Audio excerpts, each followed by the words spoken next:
कौन कौन से फैक्टर हैं जिनकी वजह से ड्रग के एक्शन पे और ड्रग की डोजेज पे फ़र्क पड़ता है? यानी कौन कौन से ऐसे हम देखेंगे, फैक्टर स्टडी करेंगे जिसकी वजह से हमें दवाई ज़्यादा लेनी चाहिए या कम लेनी चाहिए, किस हालत में, और कम दें, कौन से वो फैक्टर हैं जिससे दवाई के एक्शन पे फ़र्क पड़ सकता है। तो बारी बारी करके देख लेते हैं। तो पहला जो फैक्टर है वो एज। देखिए, अडल्ट डोज जो है डिफरेंट है। अडल्ट डोज लाइक 18 साल से लेके 60 साल के जो पेशेंट की है या पर्सन के लिए वो डोज डिफरेंट होगी। लेकिन अगर चिल्ड्रन डोज देखें तो 2 साल से 17 साल के बच्चे के लिए चिल्ड्रन डोज क्लॉक्स फार्मूले के तहत तय की जाती है। और इसके अलावा इन्फेंट डोज भी देखी जाती है, वो डिफरेंटली कैलकुलेट की जाती है, वो एज के ऊपर डिपेंड करेगा। ज़ाहिर बात है, एक बच्चे की और एक बड़े जवान की, अडल्ट की वो जो डोज है उसमें तो फ़र्क होगा। और इसके अलावा जो 60 साल से ऊपर कोई पेशेंट हो जाता है तो उसे थर्ड, थ्री फोर्थ हिस्सा दिया जाता है। मिसाल के तौर पे आपने किसी को पेशेंट को ड्रग देनी है लाइक 100 मिलीग्राम, तो उसे 3 हिस्से देंगे उसके 100 मिलीग्राम के, लाइक 75 मिलीग्राम्स दी जाएगी। ये तो हो गया एज। सेकंड फैक्टर देखते हैं बॉडी वेट। देखें, बॉडी के वेट के हिसाब से भी डोज एडजस्ट की जाती है। ठीक है, जिसका वज़न ज़्यादा है, ये लाइक नॉर्मल 70 kg है, उसकी डोज डिफरेंट होगी। लाइक एक बच्चा है, उसकी 20 kg वेट है, तो उसका डिफरेंट डोज होगी।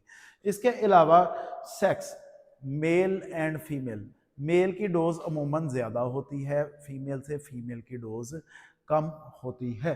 इसके अलावा फीमेल के केस में आपने देखना है, फीमेल प्रेगनेंसी की हालत में तो नहीं है, कोई नर्सिंग मदर के तौर पे तो नहीं अभी रोल प्ले कर रही, दूध तो नहीं पिला रही अपने बेबी को, या मेंस्ट्रुअल साइकिल तो नहीं चल रही। इस हवाले से भी फीमेल जब आपने डोज देनी है तो उसकी डोज इस हवाले से भी आपने तय कर लेनी है कि कितनी देनी चाहिए।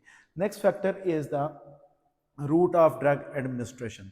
अब जब आप ड्रग कोई भी है ओरली लेते हैं तो उसकी डोज नॉर्मली ज़्यादा ली जाती है। एग्जांपल दूंगा, पैनाडॉल की डोज अगर आप ओरली लेते हैं तो वो 500 मिलीग्राम जो है ना की टैबलेट आती है, 500 मिलीग्राम की टैबलेट आती है जो कि आप ओरली लेते हैं। लेकिन आप अगर इसका इंजेक्शन लगाते हैं तो 100 मिलीग्राम का मार्केट में पैरासीटामोल या प्रोवैस के नाम से अवेलेबल इंजेक्शन है, 100 मिलीग्राम लगाया जाता है। क्योंकि जब आप आईवी लगाते हैं इंजेक्शन, उसका एक्शन यानी 100% डोज अब्जॉर्ब हो जानी है ब्लड के अंदर। लेकिन जब आप ओरली टैबलेट लेते हैं तो उससे 100% अब्जॉर्प्शन नहीं होती। इसलिए एक तो ये फैक्टर हो गया। दूसरा फैक्टर ये है, जब आप ओरली ड्रग लेते हैं तो ड्रग अपना जो एक्शन करने से पहले पहले ओरल ड्रग जो है ना मेटाबलाइज हो जाती है लीवर में, उसका एक्शन नहीं रहता है। इसलिए हमें डोज फिर ओरली जो लेते हैं वो ज़्यादा लेनी पड़ती है। और लेकिन आईवी जो है डोज, वो आप डायरेक्टली ब्लड में 100% ली चले जाएगी, अब्जॉर्ब हो जाएगी, और उसका फर्स्ट पास इफेक्ट भी नहीं उसे फेस करना पड़ेगा। यानी ड्रग पहले अपना एक्शन करने से पहले ड्रग लिवर में मेटाबलाइज नहीं होगी। Next is the doses form.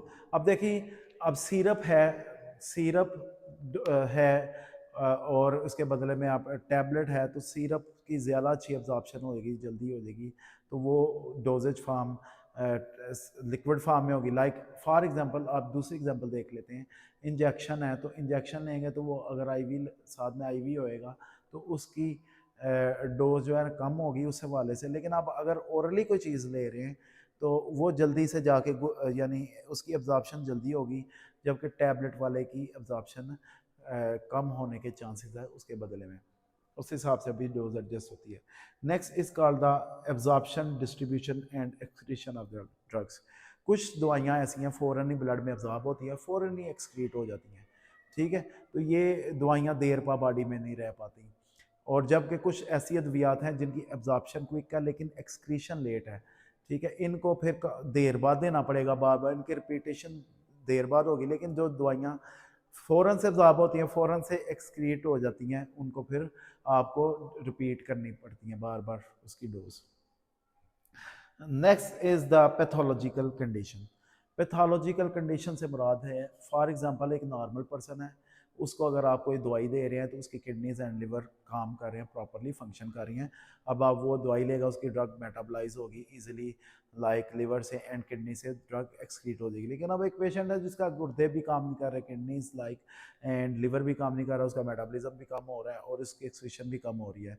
और जब वो बॉडी से अब वो लिवर एंड किडनीज वर्क नहीं कर रहे, वो बॉडी से एक्सक्रीट नहीं हो पा रही, तो उसकी फिर डोज में फ़र्क पड़ जाएगा। नेक्स्ट देखते हैं टॉलरेंस। कुछ आपने सुना होगा अक्सर कुछ दवाइयाँ, फॉर एग्जांपल कोई पेशेंट ड्रग ब्लड प्रेशर की दवाई ले रहा है, एक अरसे के बाद उसे उसकी डोज बढ़ानी पड़ती है या ड्रग चेंज करनी पड़ती है, क्योंकि वो टॉलरेंस रेजिस्टेंस बॉडी इसके खिलाफ डेवलप कर लेती है, तो उसके उससे फिर वो वाले असरात नहीं आते। तो ये भी फैक्टर है टॉलरेंस का।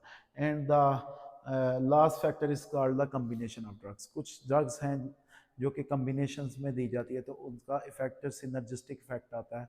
सिनर्जिस्टिक इफेक्ट से मुराद है 1+1=3, नॉट 2। यानी कुछ दवाइयाँ ऐसी अगर कम्बिनेशन में दी जाएँ तो उनका एक्शन बढ़ जाता है। लाइक 2 पेन किलर्स अगर देंगे इकट्ठी तो उनका एक्शन प्लस में आएगा, उनका इफेक्ट ज़्यादा अच्छा आएगा बजाय कि एक दवाई देने से। तो ये भी जो है ना फैक्टर है एक इस हवाले से। Thank you so much.